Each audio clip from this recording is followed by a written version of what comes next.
Welcome to Haryana classroom. तो भाई आज जो है मॉक टेस्ट नंबर जो है फोर्थ वाला स्टार्ट करने जा रहे हैं। और इस वाले मॉक में जो है क्वेश्चंस आपको दिखने को मिलेंगे 25 प्लस क्वेश्चंस आपको इसमें दिखने को मिलेंगे। ठीक है। और यानी अब आपको डेली जो है ये मॉक थोड़ा सा बिजी शेड्यूल रहने के कारण जो है मैं बीच में डाल नहीं पाई, बट अब कोशिश रहेगी कि ये मॉक टेस्ट कंटिन्यू रहे। ठीक है। सो भाई करते हैं क्वेश्चन स्टार्ट। यानी फर्स्ट क्वेश्चन भी कहाँ से, डिजास्टर मैनेजमेंट से क्वेश्चंस उठाए हैं।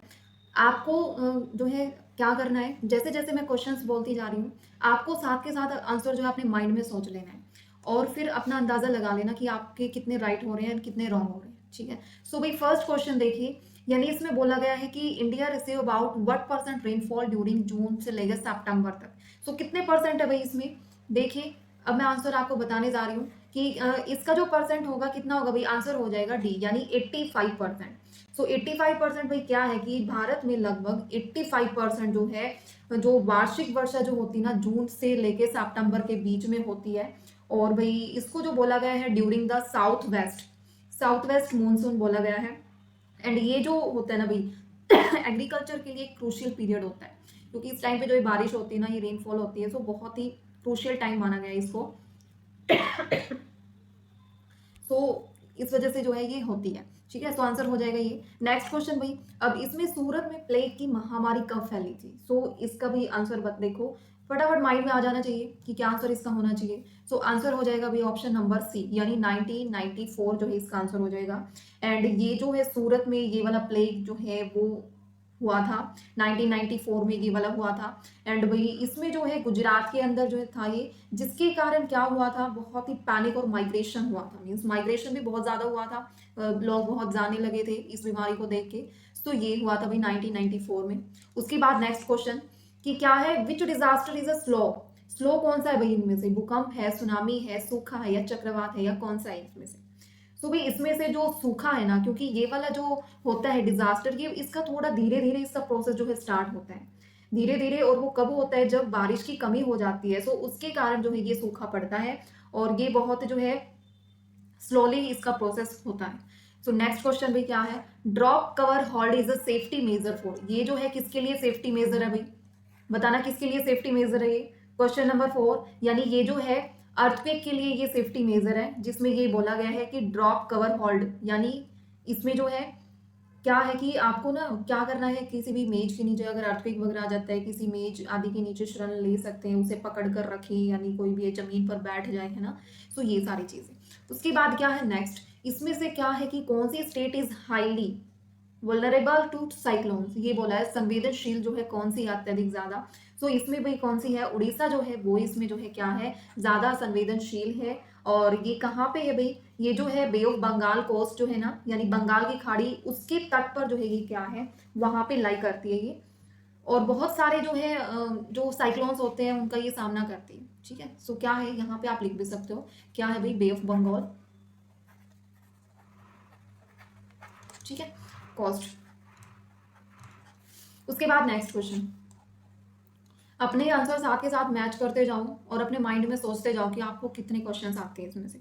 फिर भाई national disaster response force NDRF जो है फर्स्ट यूज, क्या है, फर्स्ट यूज्ड इन, कब हुआ था भाई फर्स्ट यूज्ड इन, ये हुआ था 2008 कोसी फ्लड्स जो है उसमें तब हुआ था ये वाला यूज, उस वाली बाढ़ में इसका यूज हुआ था नेशनल डिजास्टर रिस्पांस फोर्स। तो आंसर क्या हो जाएगा C. The next question, which act provide the public liability insurance in disaster, कि इनमें से कौन सा एक्ट जो है प्रोवाइड करता है public liability insurance in disaster में।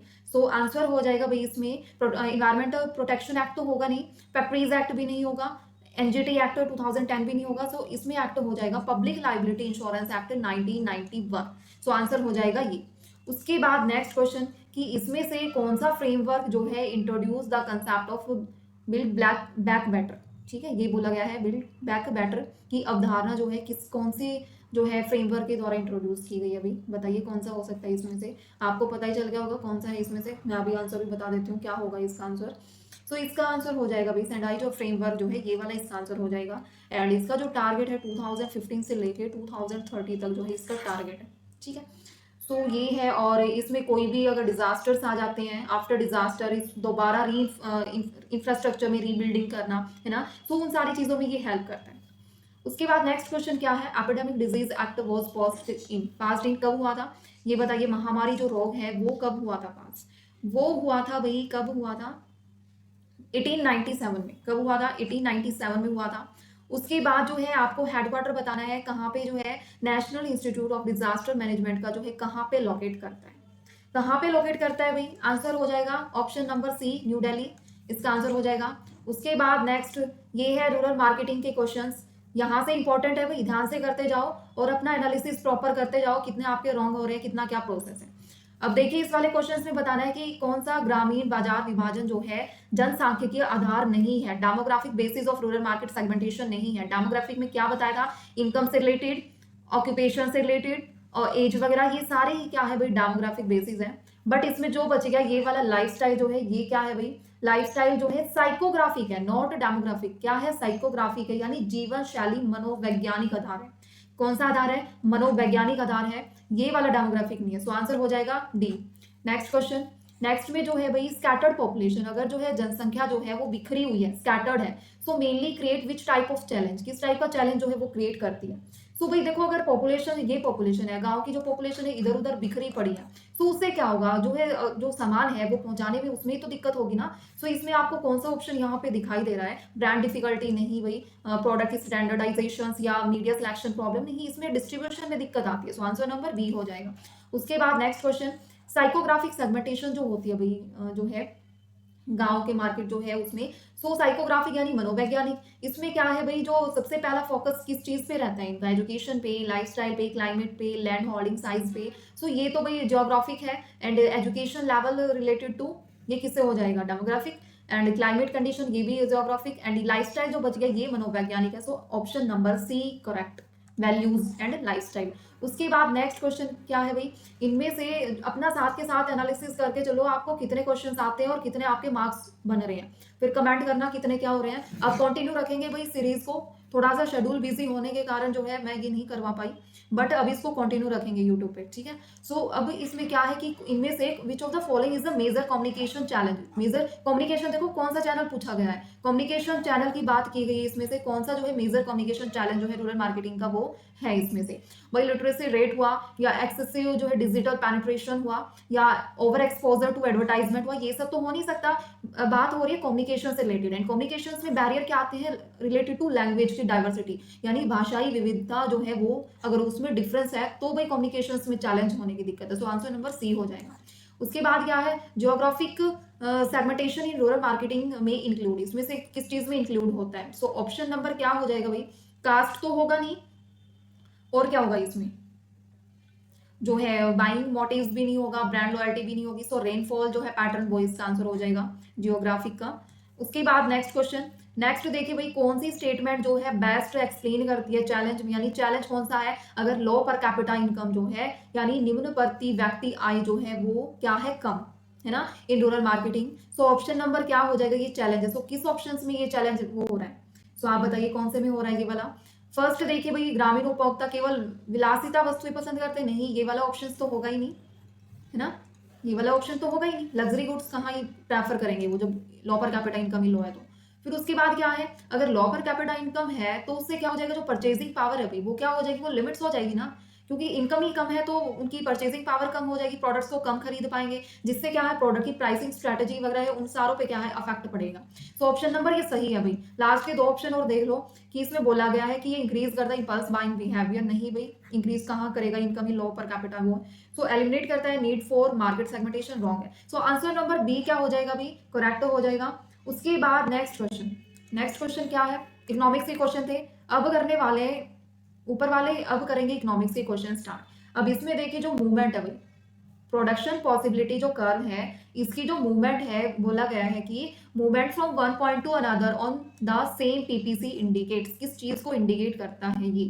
सो आंसर क्या हो जाएगा भाई इसका, बताइए आंसर क्या हो जाएगा इसका, इंडिकेट करता है यानी सेम पीपीसी पे इंडिकेट करता है, मीन्स इंक्रीज इन रिसोर्सेज होगा नहीं होगा, अगर इंक्रीज करेगा तो शिफ्ट हो जाएगा, चेंज इन टेक्नोलॉजी में भी शिफ्टिंग होगी, सो इकोनॉमिक ग्रोथ में भी शिफ्टिंग होगी। सो रीएलोकेशन ऑफ रिसोर्सेज इसका क्या हो जाएगा भाई, आंसर हो जाएगा संसाधनों का। अब देखिए अगर जो है डिमांड इंक्रीज हो रही है, यानी जो डिमांड है वो क्या हो रही है भाई, इंक्रीज हो रही है, ध्यान से देखते जाइए, डिमांड जो है वो इंक्रीज हो रही है और जो सप्लाई है वो क्या हो रही है, डिक्रीज हो रही है। ओके, फिर क्या बोला गया है, जो इक्विलिब्रियम प्राइस है, इक्विलिब्रियम प्राइस क्या होता है भाई, जहां पे जो डिमांड है और जो सप्लाई है वो वहां पे दोनों आपस में टकरा जाती है, उस पॉइंट को क्या बोलते हैं, इक्विलिब्रियम प्राइस वो बोलते हैं। तो इसमें अगर ये सिचुएशन है, अगर डिमांड इंक्रीज हो रही है, सप्लाई डिक्रीज हो रही है, तो उस केस में इनमें से क्या ऑप्शन करेक्ट होगा। रिमेन कांस्टेंट तो होगा नहीं, क्योंकि एक डिक्रीज हो रहा है, एक इंक्रीज हो रहा है ना। सो ऑप्शन नंबर सी तो यहीं से एलिमिनेट होगा। ऑप्शन नंबर डेफिनेटली इंक्रीज या डेफिनेटली डिक्रीज, ये भी बिल्कुल नहीं होगा। सो ऑप्शन नंबर डी क्या है भाई, इसमें क्या है करेक्ट हो जाएगा कि प्राइस जो है डिपेंड करेगा किस चीज पे, कि increase decrease and remain unchanged and depending on the magnitude of change, परिवर्तन की मात्रा पे निर्भर करेगा ये सब। सो ऑप्शन नंबर डी इसका करेक्ट हो जाएगा। उसके बाद जो है, अगर पीपीसी का rightward shift of PPC without any change on it's slope indicate, ये है भाई पीपीसी कर्व ऐसे ही बनता है। सो इसमें अगर ये बोला गया है कि विदाउट एनी चेंज स्लॉप वगैरह पे जो राइटवर्ड शिफ्टिंग ऑफ पीपीसी वो किस चीज में होता है, बताइए किस चीज में होता है। देखो इसमें जो है लेबर ओनली इंक्रीज, ये तो बिल्कुल नहीं होगा। बायस टेक्नोलॉजी प्रोग्रेस नहीं भाई, पक्षपाती टेक्नोलॉजी नहीं होगा। फिर proportional increase in all resources, ये ऑप्शन भी करेक्ट है कि प्रोपोर्शनल इंक्रीज हो रहा है इन ऑल रिसोर्सेज में, ये ऑप्शन बिल्कुल करेक्ट है। उसके बाद क्या है, अनएम्प्लॉयमेंट ऑफ रिसोर्सेज, यानी संसाधनों का बेरोजगार होना, ये ऑप्शन भी होंगे। इंक्रीज कहाँ से होगा, राइटवर्ड शिफ्ट तो होगा ही, तो ऑप्शन नंबर सी इसका करेक्ट है। उसके बाद नेक्स्ट क्वेश्चन, अगर देखिए भाई जो प्राइस है, प्राइस इलास्टिसिटी ऑफ डिमांड है, ठीक है ना, ये मैं आपको बताऊंगी डायग्राम के थ्रू, मैं आपको बताऊंगी। ओके, ये देखिए भाई price elasticity of demand for a good is greater than one, यानी ग्रेटर देन वन है, द टोटल रिवेन्यू, जो टोटल रिवेन्यू है विल इंक्रीज, अगर ये इंक्रीज हो रहा है तो प्राइस जो है वो क्या होंगे, इंक्रीज होंगे, डिक्रीज होंगे, तो क्या होगा, ठीक है। सो ये बताना है भाई क्या होंगे। सो सप्लाई जो है ना भाई, सप्लाई का कर्व कैसे बनेगा, ये ऐसे सप्लाई का कर्व जो है बनेगा, इसमें यानी बोला गया अगर देखो टोटल रिवेन्यू कब इंक्रीज होगा, टोटल रिवेन्यू जो है कब इंक्रीज होगा, प्राइस इंक्रीज होंगे या डिक्रीज होंगे, ये पता लगाना है। देखो प्राइस जब कम होंगे रिवेन्यू हमारा, तभी तो इंक्रीज होगा ना। सो ये है भाई। सो ऑप्शन नंबर क्या हो जाएगा कि जब टोटल रिवेन्यू इंक्रीज हो रहा है तो प्राइस क्या हो जाएंगे भाई, डिक्रीज हो जाएंगे। So option number B is correct, ठीक है। नेक्स्ट क्वेश्चन, अब इसमें बोला गया है कि जो supply of a commodity is perfectly inelastic, perfectly inelastic कैसे बनता है, बताना है कि जो परफेक्टली इनइलास्टिक है वो कैसे बनता है, ये होगा भाई परफेक्टली इनइलास्टिक, ठीक है। ये सप्लाई कर्व है एंड इसमें जो है वो क्या हो जाएगा, इक्वल टू जीरो, एंड ये क्या है, परफेक्टली इनइलास्टिक, ठीक है। सो इसमें देखिए भाई क्या होगा, ये लाइन बोली जाती है वर्टिकली, एंड हॉरिजॉन्टली क्या हो जाएगी, ऐसे हो जाएगी, ये हॉरिजॉन्टली है, ठीक है। ये ई इक्वल टू इन्फिनिटी हो जाएगी और ये सप्लाई कर्व है। सो बट इसमें पूछा क्या गया है कि परफेक्टली इनइलास्टिक, तो सप्लाई कर्व क्या होगी, हॉरिजॉन्टल तो होगी नहीं भाई, और क्या होगी, वर्टिकल होगी, वर्टिकल लाइन होगी टू द वाई एक्सिस, ठीक है। वाई एक्सिस पे क्या होगी, वर्टिकली डाउनवर्ड पॉजिटिवली स्लोप, ये तो होगी नहीं।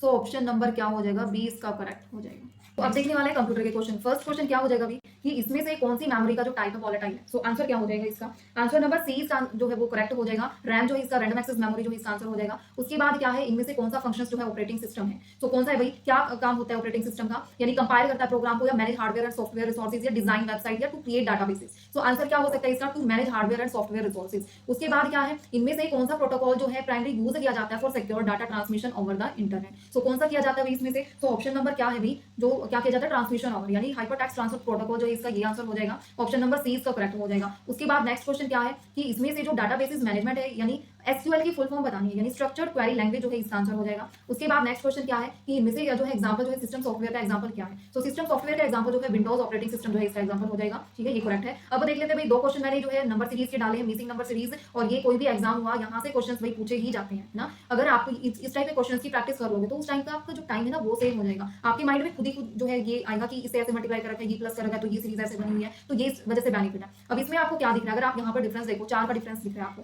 यहाँ पे 8 का डिफरेंस दिख रहा है, फिर 16 का, ऐसे ये डिफरेंस आपको अंदाजा मिल गया। बट इसमें एक ट्रिक भी आप यूज कर सकते हो। अब 3 2 क्या हो जाएगा, 3 2 6 प्लस 1 कितना हो जाएगा 7, फिर 7 2 कितना 14 प्लस 1 कितना हो जाएगा 15, अब 15 2 30 प्लस 1 कितना हो जाएगा 31, फिर क्या हो जाएगा 31 2 प्लस 1 इक्वल टू कितना आ जाएगा 63 आ जाएगा। सो ऑप्शन नंबर सी क्या हो जाएगा, करेक्ट हो जाएगा। उसके बाद नेक्स्ट क्वेश्चन क्या है कि इनमें से find the missing number in a series, इसमें भी क्या है मिसिंग नंबर फाइंड आउट करना है। तो इसमें भी क्या कर रखा है, देखिए यहाँ पे 2 है, यहाँ पे 6 है, यहाँ पे 7 है। तो इसमें क्या दिख रहा है आपको दिखाई दे रहा है ना कि इसमें क्या बताना है, 63 के बाद जो है आपको ये बताना है। क्या ये क्वेश्चन आप खुद करोगे, हम्म देखो 2 की जो है, अब इसमें देखिए 2 है, अगर हम 2 की मल्टीप्लाई 3 के साथ कर दे तो आ गया भाई 6, आ गया 6। और 6 में क्या कर देंगे, ये आ गया यहाँ पे 6, 6 में अगर 1 ऐड कर देंगे तो क्या आ जाएगा 7। फिर 7 की 3 से मल्टीप्लाई कर देंगे तो आ गया कितना भाई 21। फिर 21 में 1 ऐड कर देंगे, आ गया 22। फिर क्या करेंगे 22 की मल्टीप्लाई कर देंगे भाई 3 के साथ, आ गया 66। फिर कर देंगे प्लस 1, आ गया 67। तो आंसर क्या हो जाएगा 67, है ना भाई अच्छी ट्रिक। ऐसे आप बिल्कुल भी अंदाजा नहीं लगा पाओगे उस टाइम पे, ना सोच पाओगे, बट ऐसे अब आपको पता चल गया ना, तो ऐसे बहुत सारी प्रैक्टिस हो जाएगी क्वेश्चंस की। और आज वाले मॉक में मैंने इकोनॉमिक्स के क्वेश्चंस डाले हैं, डिजास्टर मैनेजमेंट के क्वेश्चन डाले हैं, एंड जो है रूरल मार्केटिंग के जो है वो क्वेश्चंस डाले हैं, कंप्यूटर के क्वेश्चंस डाले हैं, ये नंबर सीरीज के जो है ये क्वेश्चंस डाले हैं। अगर कोई भाई इनमें पूरे के पूरे मार्क्स गेन करे, 25 प्लस क्वेश्चन है ये, 20 क्वेश्चन नहीं है, तो प्रैक्टिस बहुत अच्छी हो जाएगी। सो अपना करते रहो, क्या पता कौन सा क्वेश्चन कब फंस जाए इस टाइप का, और आपको 10-15 मिनट की डेली लगाने इस मॉक वगैरह में, और आपको हेल्प मिलेगी। और अब कंटिन्यू करने की सोचिए भाई, ठीक है, थोड़ा सा टाइम बचा के ताकि सबकी हेल्प हो जाए, तो मैं कर रही हूँ स्टार्ट, ठीक है। सो करते हैं भाई सेशन का एंड, कमेंट करना अपने मार्क्स कितने क्या हुए हैं, ठीक है।